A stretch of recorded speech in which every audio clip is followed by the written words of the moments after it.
चालू कर देने का। जहाँ सभी लोग घुसते हैं उसी मंत्री पे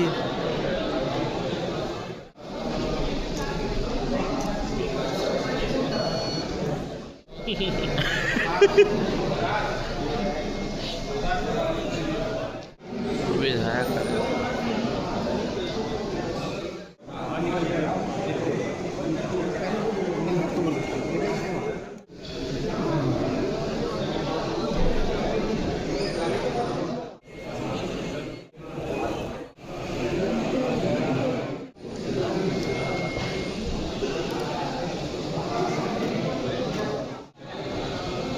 और कोई नहीं सर।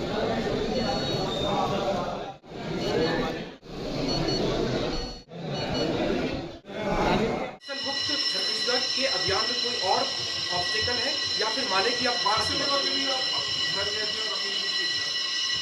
एक ही गांव है पुअर्ती, जिसमें हिड़मा भी वहीं के हैं और बारसे देवा भी वहीं के हैं। सभी परिवारजनों से मुलाकात हुई, बहुत सामान्य जीवन सबका है। सबने कहा कि वापस ही आना चाहिए, वहाँ कोई अर्थ नहीं है। और फिर से आपके माध्यम से इस बात की मैं अपील करता हूँ, दक्षिण बस्तर के हमारे कुटरू क्षेत्र से, हमारे पामेड़ क्षेत्र से, हमारे भैरमगढ़ क्षेत्र से, सुकमा जिले के जगरगुंडा क्षेत्र से जितने लोग हैं सब पुनर्वास करें। एक मिनट की चिंता न करें, एक सूचना पर ही कॉरिडोर क्लियर करके दिया जाएगा, एक सूचना पर ही आपके आने तक की व्यवस्था सुनिश्चित की जाएगी। परंतु हथियार के साथ आइए, हथियार के साथ आकर पुनर्वास करें।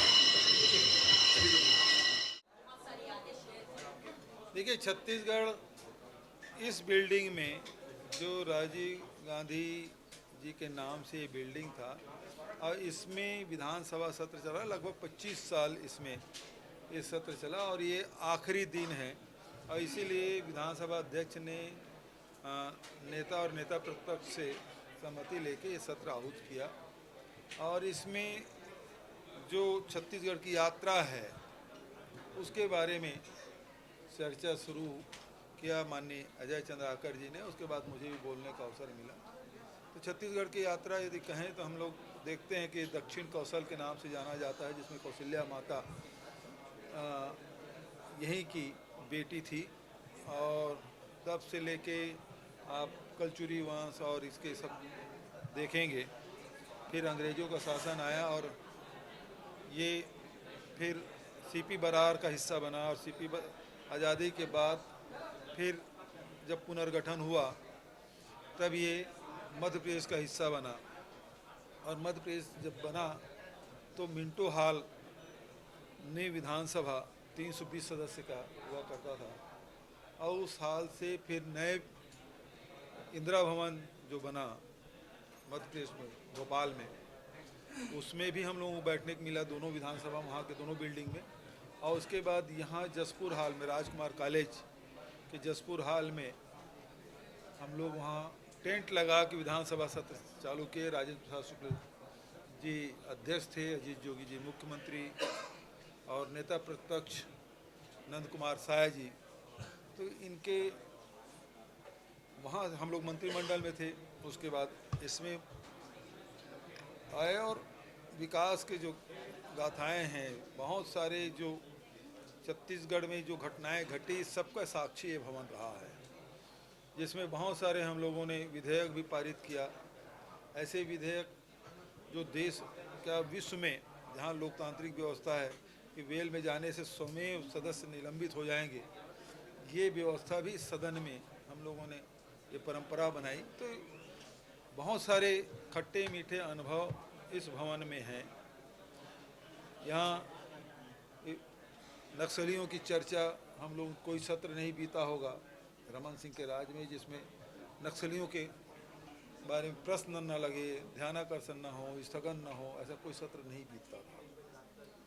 फिर यहाँ के किसानों के आत्महत्या की बात, मजदूरों के पलायन के बाद, यहाँ के पानी, यहाँ के जल जंगल ज़मीन, यहाँ के किसान मजदूर महिलाएं, कानून व्यवस्था की स्थिति, विकास और उत्थान के चर्चाएं, सब कुछ इस सदन में हुआ है, जिसको हम लोग अभी सब लोग स्मरण कर रहे हैं। और उसके बाद अगला जो सत्र है नए बिल्डिंग में, नए भवन में, नवा रायपुर में 14 तारीख से प्रारंभ होगा। फिर अब मैं समझता हूँ कि ये भवन की यात्रा है वो अब समाप्त हो जाएगी। मिंटो हॉल भोपाल से शुरू किए और नवा राजधानी में, नवा रायपुर में ये भवन की यात्रा समाप्त होगी। लेकिन इसमें बहुत कम सदस्य हैं जो अभी वर्तमान में हैं, तो सभी भवनों में बैठे हैं, जिसमें विधानसभा अध्यक्ष भी हैं और पुन्नूलाल मोहले सीनियर सदस्य हैं, डॉक्टर चरणदास महंत हैं, है ना, और फिर उसमें अब ब्रिजमोहन अग्रवाल, रविंद्र चौबे जी वगैरह तो अभी इस नए बिल्डिंग में अभी तत्काल तो नहीं बैठ पाएंगे, भविष्य कौन जानता है क्या होगा। लेकिन इन सभी भवनों में बैठने का सौभाग्य मुझे भी मिला और कुछ साथी हैं जिनको भी अवसर मिला है। तो ये यात्रा चली इस भवन के, और उसमें आज इस सदन में हम लोग उपनेता के रूप में, एक सदस्य के मंत्री के रूप में पहले बैठे, फिर विपक्ष में उपनेता के रूप में, फिर प्रदेशाध्यक्ष के रूप में और विधायक के रूप में भी बैठे, और मुख्यमंत्री के रूप में भी यहाँ बैठने का अवसर मुझे मिला है। तो निश्चित रूप से भावुक करने वाला क्षण भी है हम लोगों के लिए कि इसमें हम लोगों ने लगभग 25 साल गुजारे। तो निश्चित रूप से ये बहुत महत्वपूर्ण है। लेकिन अभी जो वर्तमान जो समस्याएं, हालांकि सत्र है, लेकिन वर्तमान जो स्थिति है उसके बारे में हम लोग चर्चा नहीं कर पाए, क्योंकि अभी धान खरीदी चल रहा है, टोकन नहीं मिल पा रहा है, किसान अब नए फसल की तैयारी करना, उसमें खाद बीज नहीं मिल पा रहा है, गरीबों को राशन नहीं मिल पा रहा है। तो ये सारी बातें हैं। और जो बस्तर में अब स्थिति ये है कि ज़मीन कब्जा करने की होड़ लगी हुई है, बड़े बड़े उद्योगपति, व्यापारी, भूमाफिया, इसकी नज़र लगी हुई है। जैसे हसदेव हाथ से निकला उसी प्रकार से अब बस्तर की भी बारी आ गई है। तो बहुत सारी बातें हैं जो अब नए भवन में इस बात को रखेंगे। लेकिन आज तो संभव नहीं था, क्योंकि वो माहौल तो था नहीं तो ज़रूरी बात रखते। लेकिन अभी सबसे बड़ी समस्या किसानों के सामने है और उन कर्मचारियों के सामने भी है, राइस मिलर के सामने भी है, क्योंकि पिछले साल का धान उठा नहीं है, पिछले साल के चावल जमा नहीं कर पाए हैं। आप नवंबर महीने में नहीं जमा कर सकते पुराने चावल, एफसीआई की गाइडलाइन है। लेकिन पिछले साल के जो धान है उसको दिए हुए हैं राइस मिलर को। अब क्या स्थिति बनेगी, सरकार के पास कोई जवाब नहीं। हालांकि ये सब सवाल हैं, अगले 3 दिन का सत्र रहेगा, उसमें कितना पूछ पाएंगे, कितना हो पाएगा।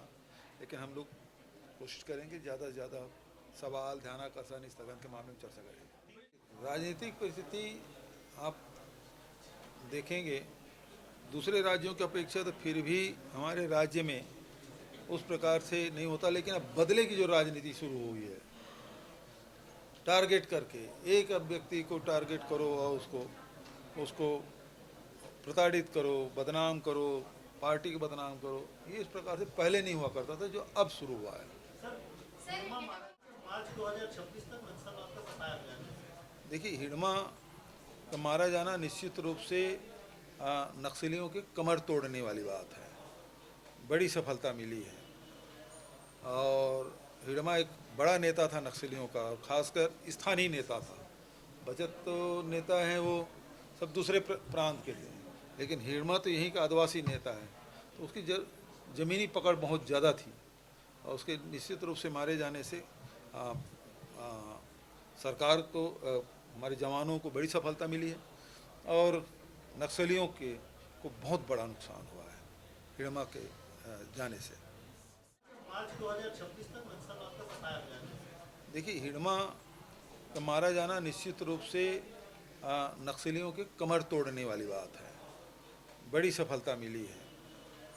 और हिडमा एक बड़ा नेता था नक्सलियों का, और ख़ासकर स्थानीय नेता था।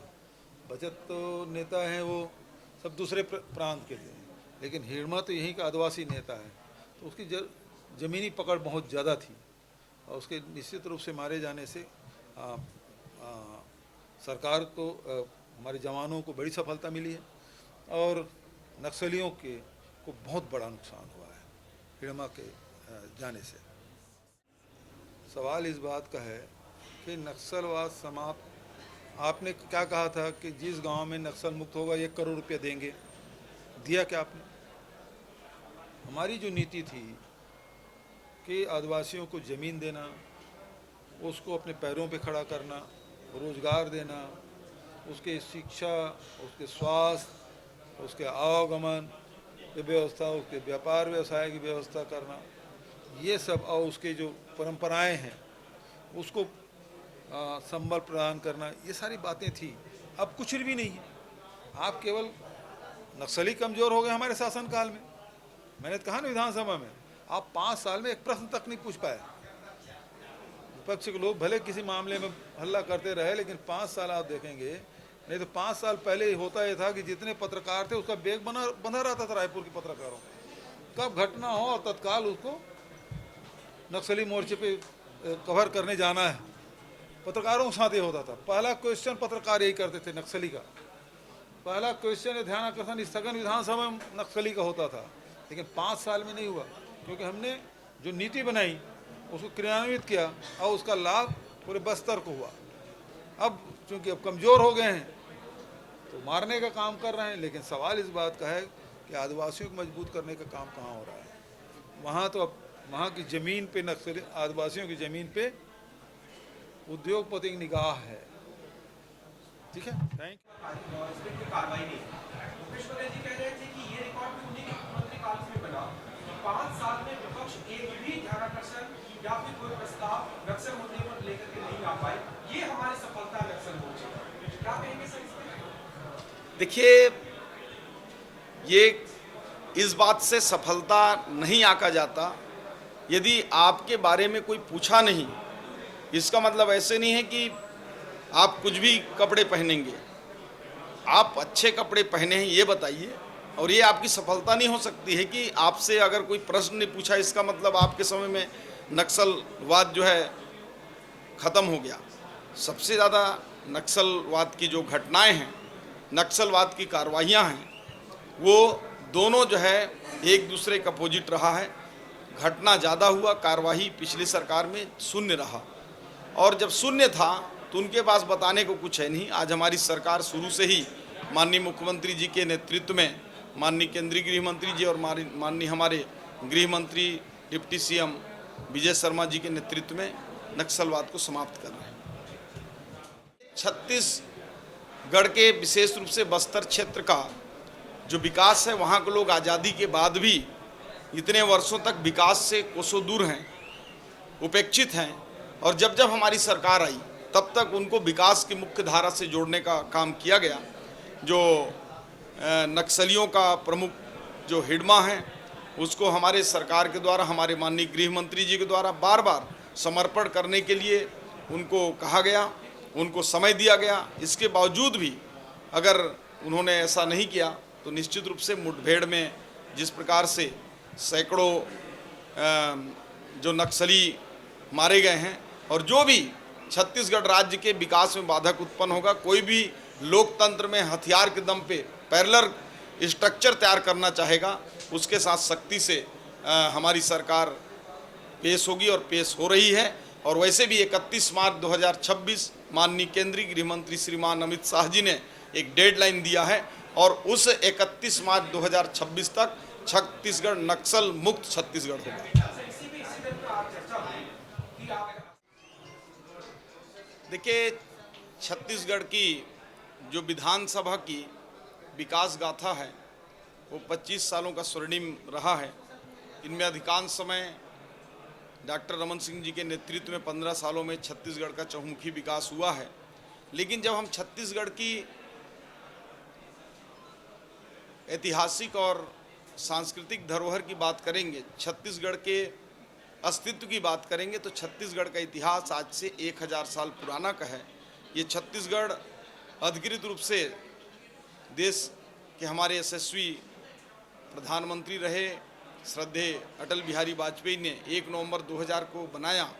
लेकिन छत्तीसगढ़ जो 36 गढ़ों के ऊपर इसका नामकरण हुआ, वो 945 में जो कलचुरी शासक थे, कलचुरियों ने जो रतनपुर को प्रथम राजधानी के रूप में 945 में स्थापित किया, तो 945 से ही छत्तीसगढ़ यहाँ अस्तित्व में थे। और 15वीं शताब्दी में छत्तीसगढ़ के 2 हिस्से हुए, जिसमें शिवनाथ नदी की उधर रतनपुर राजधानी थी, उसमें 18 गढ़, और शिवनाथ नदी की इधर में रायपुर में राजधानी का 18 गढ़ था। लेकिन इतिहास में उन चीज़ों को छुपाया गया।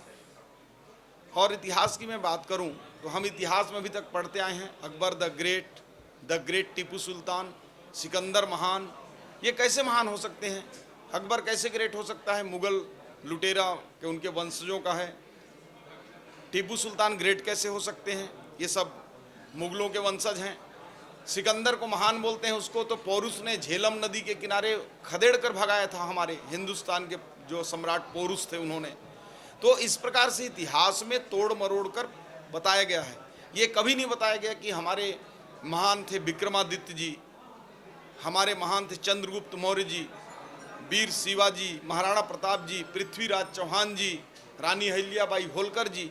तो इतिहास में हमारे महापुरुषों का, यहाँ की जो सांस्कृतिक धरोहर है, यहाँ की सांस्कृतिक विरासत है, इनको तोड़ मरोड़ कर इतिहास में प्रस्तुत किया गया है। और छत्तीसगढ़ को समय समय पर, चाहे हम बात करें सबसे पहले 15वीं शताब्दी में खैरागढ़ रियासत के कवि ने भी छत्तीसगढ़ राज्य का उल्लेख किया है। रतनपुर के 16वीं शताब्दी में कवियों ने छत्तीसगढ़ राज्य का उल्लेख किया है, छत्तीसगढ़ शब्द का उपयोग किया है। और अंग्रेज़ों ने जो 1820 में एक पारिवारिक जनगणना किया था, उसके अधिकारी थे एनव्यू, उन्होंने छत्तीसगढ़ के बारे में एक विस्तृत छत्तीसगढ़ के नाम से रिपोर्ट भी बनाया था। छत्तीसगढ़ का इतिहास वैभवशाली है, यहाँ की संस्कृति वैभवशाली है। और इन 25 सालों में छत्तीसगढ़ एक बीमारू राज्य से, एक अनाज पैदा करने वाले, धान के कटोरा कहलाने वाले राज्य के लोग दूसरे जगह काम करने जाते थे, भरपेट अनाज नहीं खा पाते थे। लेकिन हालात इतने बदले हैं कि बस्तर से लेकर सरगुजा तक आज शिक्षा हो, चाहे हेल्थ हो, चाहे पीडीएस सिस्टम हो, चाहे हमारा धान खरीदी हो, चाहे महतारी बंधन के माध्यम से महिला सशक्तिकरण हो, आज छत्तीसगढ़ हर क्षेत्र में अपना आत्मनिर्भर और खड़ा है। इस बात को आज हम सबको गर्व महसूस हो रहा था। 25 वर्ष पूरा कर चुका है, युवा हो चुका है छत्तीसगढ़ राज्य, और हम बहुत खुशी से, चाहे पक्ष हो चाहे विपक्ष, छत्तीसगढ़ राज्य कैसे 2000 से आज की स्थिति में हमने चर्चा किया विधानसभा में, और विधानसभा में हमने चर्चा किया और मैंने उस ओर भी संज्ञान दिया, उस ओर भी ध्यान आकर्षित किया कि छत्तीसगढ़ राज्य में सबका उत्पादन है। चाहे कोयला की बात करूं, चाहे बिजली की बात करूं। बिजली के बारे में कहना चाहती हूँ कि छत्तीसगढ़ राज्य में सबसे ज़्यादा बिजली उत्पादन होता है, लेकिन हमारे जनता के पास ही सबसे ज़्यादा बिजली बिल आ रहा है। आज की स्थिति ये है कि छत्तीसगढ़ राज्य बिजली का उत्पादन करते हुए भी बिजली बिल की मार जनता को पड़ रही है। इस और विशेष ध्यान दें विष्णुदेव साहब, बिजली की दर को कम करें। और साथ में जो धान खरीदी का बात कही, धान खरीदी भी बहुत आवश्यक है। हमारे जो 70% आबादी जो है कृषि पे निर्भर है, और हमारे धान खरीदी में बहुत ज़्यादा समस्या है और उस पर विशेष ध्यान देने की आवश्यकता है।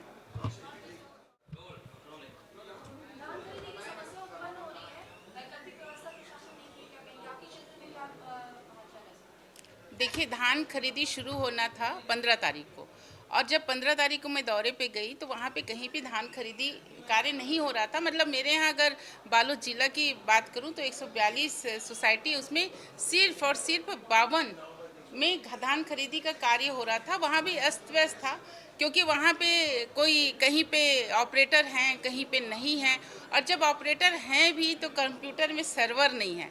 ये स्थिति है।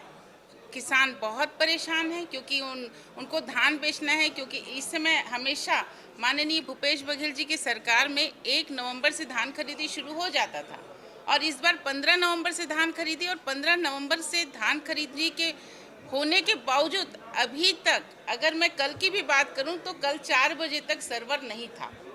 तो ये स्थिति है। धान खरीदी बहुत ठप चल रहा है। सरकार को संज्ञान में लाना चाहती हूँ कि इस स्थिति की ओर ध्यान दें। अभी भी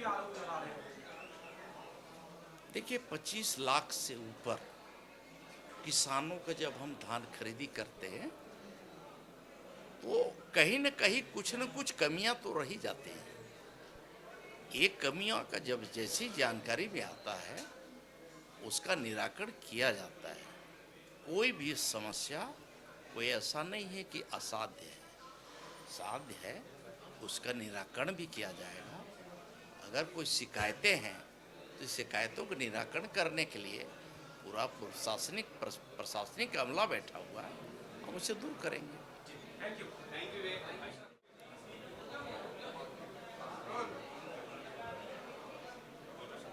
सर 25 साल सर पूरे हो रहे हैं और आज ये यहाँ पर क्या अनुभव सर आपके इससे जुड़े हैं, क्या कहेंगे इन यादों के बारे में?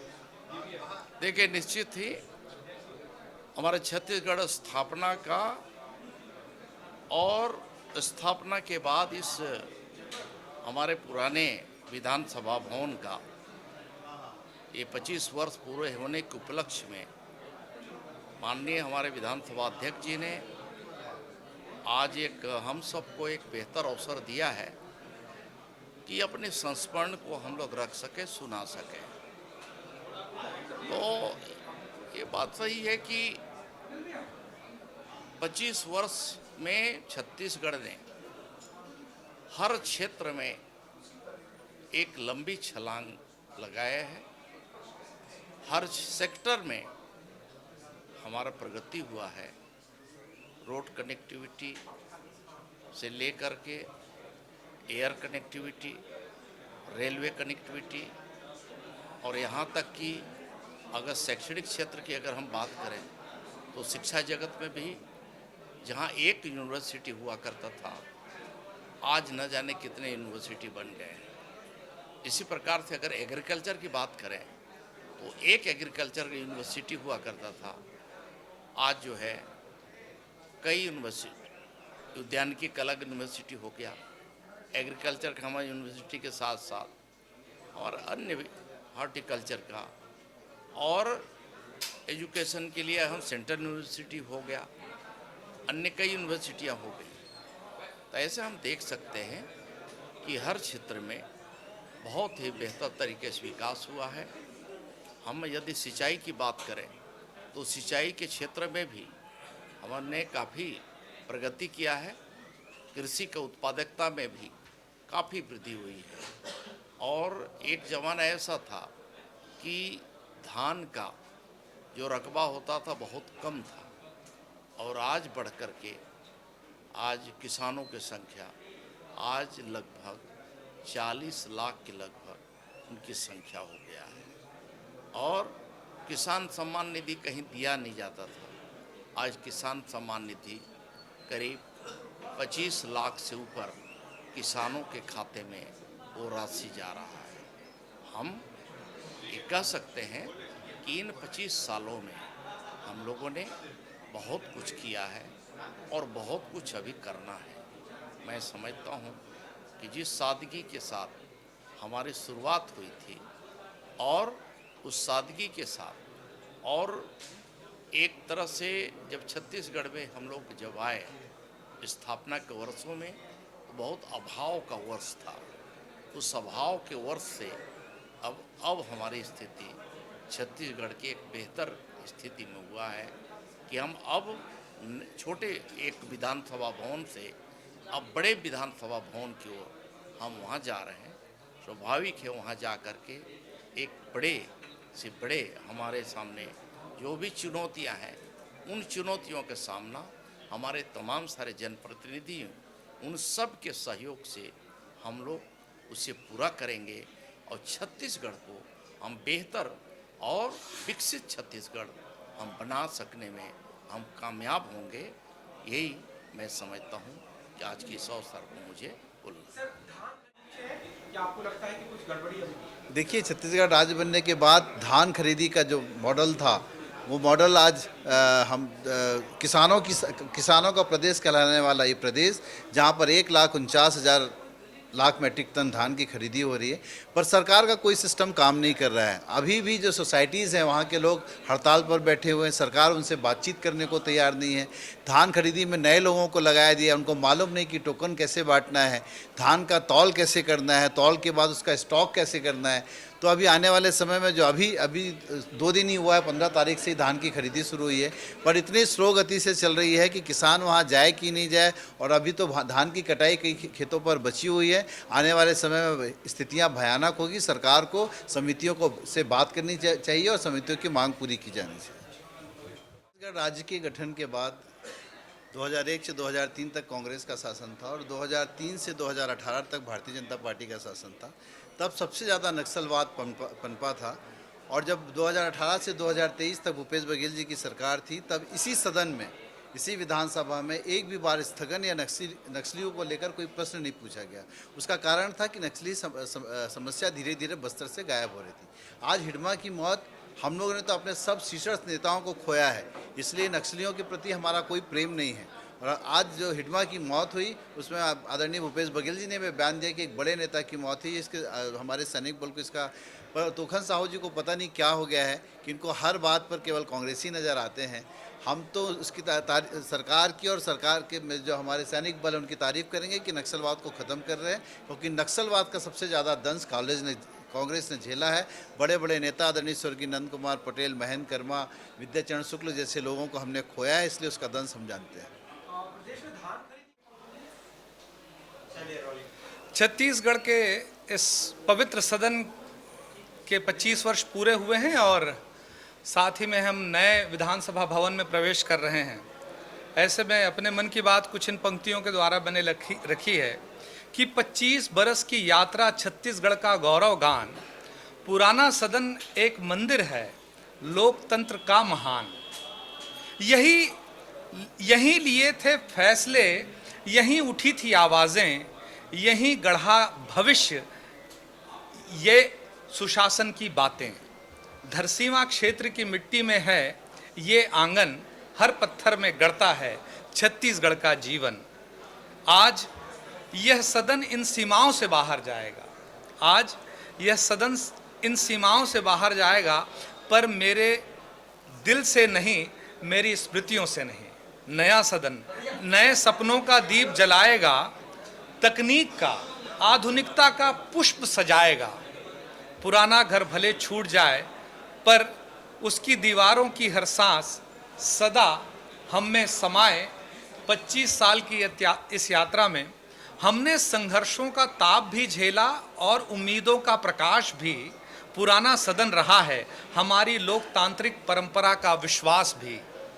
जय जोहार, नया अध्याय शुरू हो आज, यही छत्तीसगढ़ की है असली आवाज। बहुत बहुत बढ़िया। 25 वर्षों की संसदीय यात्रा और जिस भवन में हम लोग अभी बैठे हुए हैं, विधानसभा के आज अंतिम कार्य दिवस।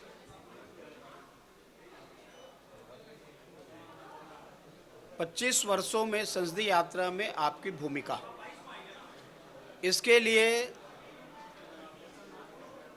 मैं विधानसभा के यशस्वी अध्यक्ष डॉक्टर रमन सिंह जी को बधाई देता हूं कि आपने बहुत ही सार्थक चर्चा आज यहां पर करा रहे हैं कि छत्तीसगढ़ राज्य के उदय से लेकर के आज 25 वर्ष पूरा करने और रजत जयंती मनाने का। मैं मुख्यमंत्री जी को भी बधाई देना चाहता हूं। इस संसदीय यात्रा में मित्रों, हम सबको मालूम है कि 2001 नवंबर को छत्तीसगढ़ राज्य का गठन हुआ और तत्कालीन प्रधानमंत्री अटल बिहारी वाजपेयी जी के द्वारा इस राज्य को पृथक अस्तित्व दिया गया। उस समय जो छत्तीसगढ़ की हालात रही है और आज 25 वर्षों में छत्तीसगढ़ में जो विकास हुए हैं, हम उसमें शिक्षा के क्षेत्र में, सड़क के क्षेत्र में, सिंचाई के क्षेत्र में, उसके साथ में बिजली के क्षेत्र में जो महत्वपूर्ण कार्य हुए हैं, आज छत्तीसगढ़ के विकास ये बात को बोल रही है कि हम विकसित प्रदेशों के श्रेणी में आज आकर के खड़े हो गए हैं। निश्चित रूप से छत्तीसगढ़ राज्य के निर्माण के पीछे जो अपेक्षा रही और लोगों की मांग रही कि छत्तीसगढ़ का विकास होना चाहिए, इस 25 वर्षों में जो विकास हुए हैं उस सारे तथ्यों को जो सदस्य चुन करके आए, जो नेतृत्व यहाँ के मुख्यमंत्री चुन करके आए, विधानसभा अध्यक्ष चुन करके आए, नेता प्रतिपक्ष बन करके आए और तमाम हमारे जो सदस्य साथी इस विधानसभा के बने, वो सब इसके साक्षी रहे हैं। आज महत्वपूर्ण चर्चा में सारे सदस्य महत्वपूर्ण अपने योगदान को उल्लेख कर रहे हैं, स्मरण कर रहे हैं।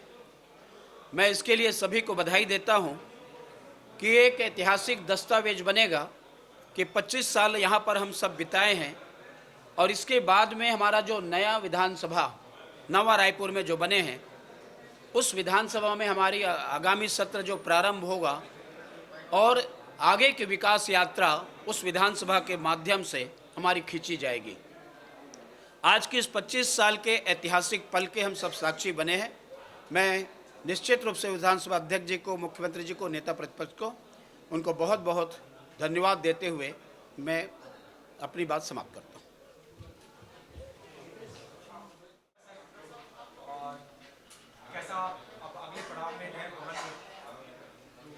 जी, छत्तीसगढ़ राज्य बनने के बाद 25 वर्षों के संसदीय सफ़र के आज इस विधानसभा के आखिरी दिन में डॉक्टर रमन सिंह साहब, स्पीकर साहब ने बहुत अच्छा आयोजन किया। इस आयोजन के माध्यम से हमने छत्तीसगढ़ में जो संसदीय यात्रा की है उनकी यादों को संजोने का काम किया है, अपने अनुभव को बताने का एक मंच मिला है। और मैं ये कह सकता हूँ कि नया छत्तीसगढ़ आज 25 वर्ष का युवा छत्तीसगढ़ हो गया है। वहीं हमारी संसदीय परंपरा भी इन 25 वर्षों में इस विधानसभा के पवित्र इमारत में अनेकों कीर्तिमान स्थापित करके अपनी संसदीय गौरवमय यात्रा को आज यहाँ पर हम विराम दे करके नए विधानसभा भवन में जाने के लिए आज संकल्पित होकर के यहाँ पर से जा रहे हैं। इन 25 वर्षों में ये इमारत जो बहुत एक साधारण सी इमारत थी उसे भव्य रूप प्रदान किया गया। महात्मा गांधी की प्रतिमा लगाई गई, एक जय स्तंभ भी यहाँ पर लगा और पोर्च भी बना। विधानसभा की सब सुविधाएं बढ़ाई गई। विधानसभा ने अनेकों कीर्तिमान स्थापित किए। 3 राष्ट्रपतियों का आगमन हुआ और भी कई महापुरुषों का आगमन हुआ और समय समय पर उनके प्रबोधन से, उनके उद्बोधन से हम विधायकों को मार्गदर्शन प्राप्त हुआ है। मुझे इस बात का सौभाग्य है कि मैं मध्य प्रदेश की विधानसभा में भी बैठने का सौभाग्य प्राप्त किया। मुझे इस बात का भी सौभाग्य है कि छत्तीसगढ़ राज्य जब बना तो टेंट के कपड़े के टेंट हाउस के विधानसभा में भी बैठ कर के बोलने का अवसर मिला। मुझे सौभाग्य मिला कि मैं इस सदन में भी, जहां भी हम वर्तमान में हैं, इस भवन में भी लंबे समय तक के विधायक के रूप में काम करने का अवसर मिला। और अब एक और सौभाग्य मिलने जा रहा है कि एक जो भव्य और आलीशान इमारत बनाई गई है उस नए विधानसभा में भी 14 दिसंबर को पहुंच करके वहां भी हम कार्य प्रारंभ करेंगे। इस तरह से छत्तीसगढ़ की इन 25 वर्षों के संसदीय यात्रा में लंबे समय तक मुझे भी चलने का अवसर मिला है। और ये छत्तीसगढ़ की विधानसभा सिर्फ एक भवन या इमारत नहीं है, बल्कि ये छत्तीसगढ़ के 3 करोड़ लोगों की आवाज़ को बुलंद करने का एक बहुत बड़ा प्लेटफार्म है। इस सदन में इतनी ताकत है कि अगर इस सदन के अंदर गूंगा भी आएगा तो उसको भी आवाज़ मिल जाती है। अगर कोई कमज़ोर आदमी भी आएगा तो उसको ताकत मिल जाती है। अगर कोई चल नहीं पाता है तो उसको चलने की ताकत मिलती है। कोई सोच नहीं पाता है उसे सोचने की ताकत मिलती है। और अंतरात्मा इस बात के लिए मजबूर करती है कि जवां पर गरीबों का दर्द ही आए, जुबान पर सच्चाई आए और उन सच्चाई को व्यक्त करने से कोई ताकत भी नहीं रोक सकती। और हम अपने दायित्वों का निर्वहन करके जनता का विश्वास अर्जित करने का एक पवित्र मंच है। इस सदन को मैं प्रणाम करता हूं। इनकी याद बहुत हमेशा रहेगी और अब नए सदन में जाने की उत्सुकता भी है और उत्साह भी है। ठीक।